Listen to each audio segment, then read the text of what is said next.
What's up, everybody? Welcome to the channel. Hopefully welcome back. As usual, dogs on the scene. Little girl, Miss Lily. So let's talk about the solar saga. I've been talking about a little solar update we're going to be doing. I had been kicking around the idea, thanks to you guys, of over paneling my Pecron E3600LFP. So if you've been watching the channel, right now currently we are running 6 of these LG 375 panels in 2 strings of series. So you know, it's basically, I guess, 1125 watts per string. And you know, today is not that bad, okay, but we do still have a decent amount of clouds. It's been real cloudy for the past couple weeks, and if there was ever a time to over panel, that time is now. And there's no time like the present.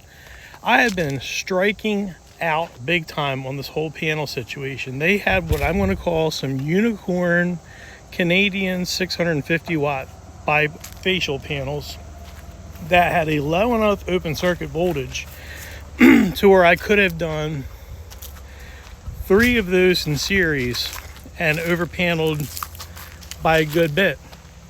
I drive an hour down there on Monday to get them. By the time I get there, they are all sold. I tried to regroup. I said, you know what, I got a new plan. They had some Helene 450 watt bifacial panels that had a very low amperage. It was like 10.5 amps or 10.7 amps, whereas these I believe are 10.6. I was like, I'm going to get 2 more of these LG panels if they still have them, and I'm going to get 8 of those panels, and I'm going to start off by wiring 4 panels of these in series parallel and test the over paneling on that, and then we're going to swap out to what I really wanted to be using, which those Helene 450 watt bifacial panels wired in series parallel, and then we were going to see what we got out of that. Now those got sold out by the time I got down there on Saturday, and I talked to him on Saturday. By the time I got down there, 45 minutes after they opened, those were sold too. It was all I could do to dig up these 2 panels. One, I'm not super familiar with this process. You got a dog over there squeaking and carrying on. I'm not so familiar with the process on these panels, but I have this exact model number that I'm going to show you. I guess he was using the term they flash test them, and then they are given a designation on what they flash test to. I'm familiar with battery cells and battery cell matching. The ones I have are 375s. This one that I got is the same model number but a 380. And then I found what I'm going to refer to as a deconstruction damaged 375, like I already had. They had cut the MC4 connectors off of it. So we're going to do a video on a number of things here. I'm going to be replacing those damaged MC4 connectors. We're going to test to see if that panel does work before we do that. And I got some stuff in this box that we're going to check out. Now, one thing, if you've been watching these solar videos, a lot of people have been asking me or suspecting that I'm getting a lot of let's just call it power loss. If you've been watching these videos, you know that the solar setup is in the harbor hut over there, and then the solar array is temporarily just out here on the ground on cinder blocks. So it's 150 feet of this 10 gauge wire, and then at the end of each series string I have 10-foot connectors that, you know, make everything work nice. So it's 160 feet of run. And a lot of people are saying, I think you're probably experiencing a lot of loss off of that. So that little connector I showed, what I'd like to do is some testing. Let's see how much are we losing. And I'm going to connect that connector here to the panels and see what is the input difference from here at the panels. With that 2-foot connector, we will be a total of 12 feet away from the array. What is the difference between there and then being 160 feet away inside of there? Let's see how much we're losing. So we're going to test that as it is now, 3 panels in series, and then we're going to test it again when it's more likely to be an issue when we have 4 panels in series parallel. So right now, with those panels in series, we should be running somewhere around, I think it's like 10.6, 10.7 amps. We're going to be tickling 21, 22-ish with the series parallel, which is, I'm not saying it's fully maxing those wires out, but it's putting those wires to what I'm going to say its safe working limit. The MC4 connectors apparently are rated for 30 amps, and that 10 gauge wire, I don't know if this is a rating for it at a 150 foot length with this particular wattage, but it's supposed to be good for about 25 or 30 amps. So we should still be in the safe zone. But anyhow, let's open this box up and check and see what we got going on. All right, so here's the one connector I was just talking about. This will go from the XT60 connection on the face of the Pecron E3600 to the actual solar panels.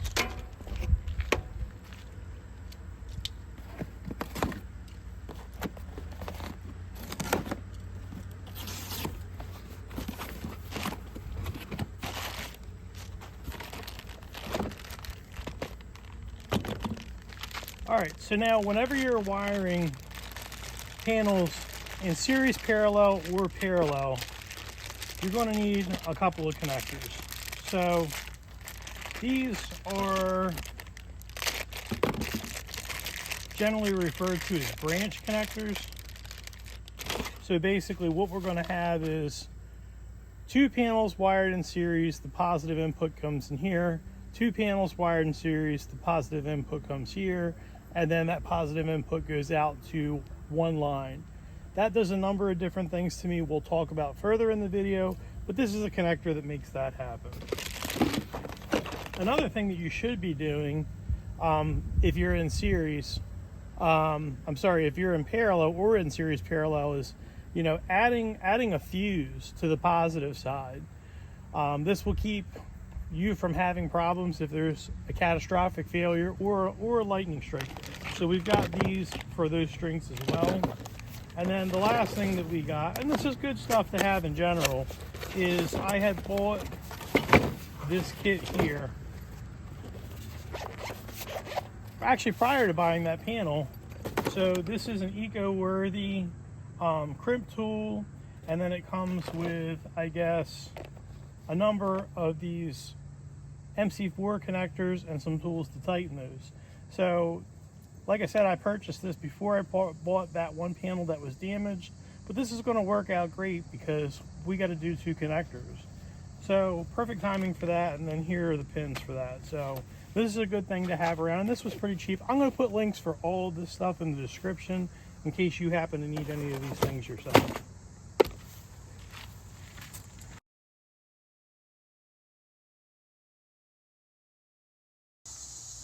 All right, well, let's check these panels out. So this one is actually a brand new panel. I got this for 90 bucks. I got to double check. I'll put a picture in. I think these are supposed to be like 350 bucks new. So if you look, it's a LG380 NC1-A6. This one here is an LG375 N-1C6A, same thing. And we'll take a look here at the voltages. Very minimal differences between these. The way is to explain to me that this is similar to as the way batteries are tested for cell matching. they, you know, test them and then rate them based on their output per cell. So you can see these two here. Apparently this is very common. The de-installers will snip these connectors off because it's a lot easier to snip them off than it is to actually remove them correctly. So one thing we're going to do is, the sunlight's very low now, it's in the evening, but I want to kind of lean it over here and check it with a voltmeter and see, are we actually getting any DC voltage out of these. I don't know if this panel works or not, but I do suspect it does. Kind of took a chance on this. All right, well, I got this panel in some sunlight, and I've got the voltmeter hooked up to this thing. Good news, we're having around 36, 37 volts of DC, and I got this panel for $40. So all I've got to do is replace those MC4 connectors that came in the kit that I got, and for 40 bucks, can't beat that. All right, well, I'm going to start off by just snipping these ends, getting a fresh, clean end. These look like they've been this way for a little bit. And copper is corroded there. They don't need to be the same exact lengths. Maybe we'll make them more similar. There we go. All right, so now it's time to crimp these MC4 connectors on. This is going to be for the positive side. You can see that we need to scale back a little bit of this with the strippers.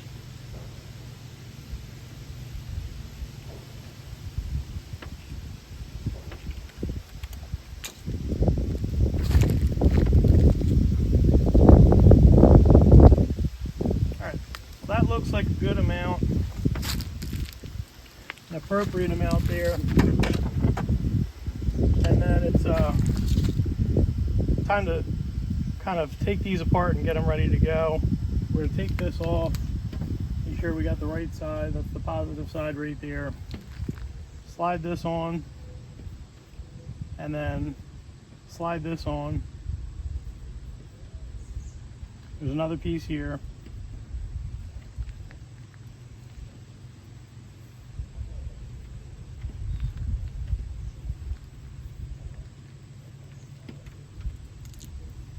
And then this is the last piece. That goes on at the end.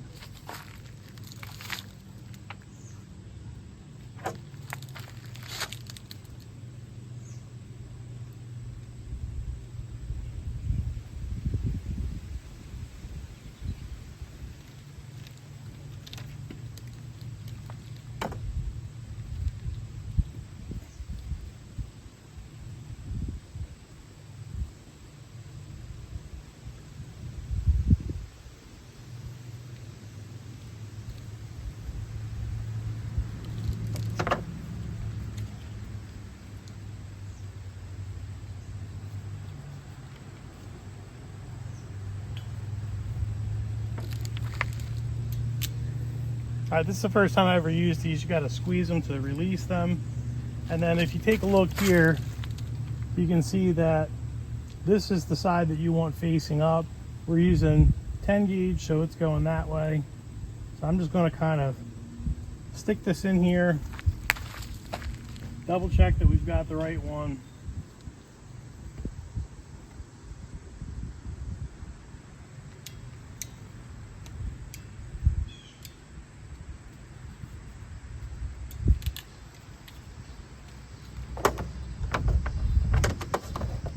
All right, so we got a real nice crimp here. Maybe if you zoom in, you can see that's really, really nice. Even though it looks nice, I'm gonna give it a good tug. Make sure that we got a good tight connection here. Next thing we're gonna do is take this positive terminal, slide it over. We're gonna slide this piece down into here. Slide this piece over top of that, and then this one, and then we're going to tighten them down. Now they have some wrenches in there. I don't think that it's necessary. Maybe if you have poor hand strength, I do not. This seems real nice and snug to me, so I don't think that I need to use those. So I'm not going to be using those. Now we're going to do the female side, and I accidentally, I guess you could say, strip this one first. So we're just going to take these apart just like we did the other one. Slide everything on in the order it comes apart in. These are technically two pieces right here. I'm going to separate those so they slide on easier. And then this last piece goes on last. Now we're going to take the female terminal, just like we did on the other side. We're going to put it this side up in here. That's what you should be seeing, and then we're going to go ahead and crimp this one on.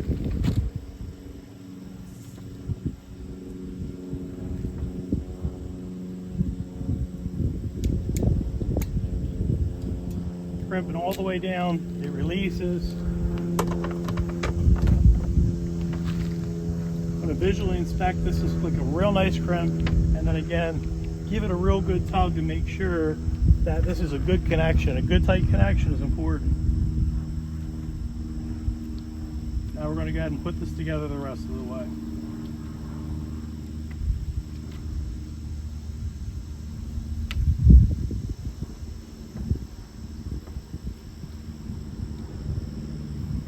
Alright, so now we've got our negative and our positive MC4 connectors installed. Now, I had bought 6 of these LG 75N1C-6, -A6s for $70 a piece from that guy. And because these ones had the MC4 connectors cut off, he gave them to me for $40. So for $40, I had bought that kit anyhow. It comes with some of those connectors. That was a real nice savings for me. And this panel does work, so awesome.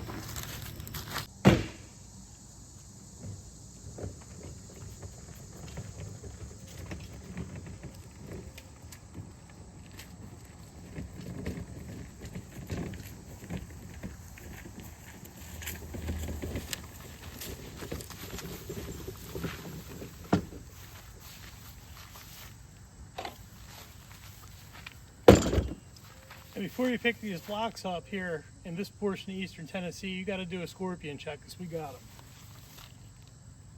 Last time I picked some cinder blocks up, I didn't look and I got stung. And they love these cinder blocks. Let's see if I can find one.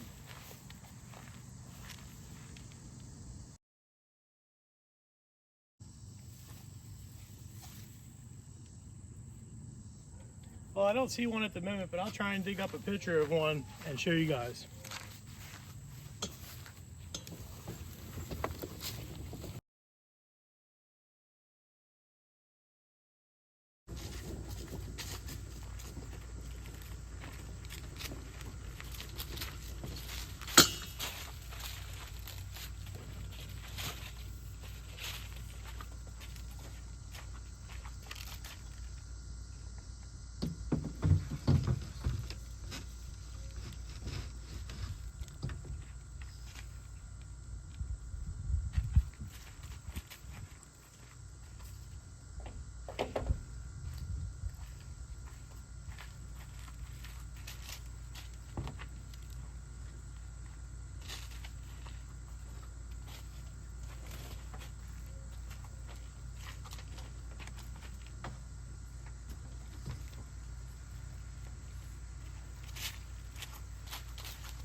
All right, everybody, that's going to basically conclude it for today. You know, you don't always have time to do the whole project. Anytime you can make progress, forward motion is forward motion. So we've got all of our panels out here now. These two need cleaned. I just washed these the other day. So I think tomorrow morning I'm going to wash these two panels, and then when I'm done work, maybe we'll wire these in parallel and test everything when we actually have solar input. It's a little late now, so it's kind of pointless to try and see what we got going on when there's nothing going on. All right, everybody. Well, I'm going to make this a two-part video, just like in the 80s. To be continued. This concludes part 1 of series parallel over paneling the Pecron E3600LFP. Can you dig it? I appreciate you guys, and I will see you all on the next one.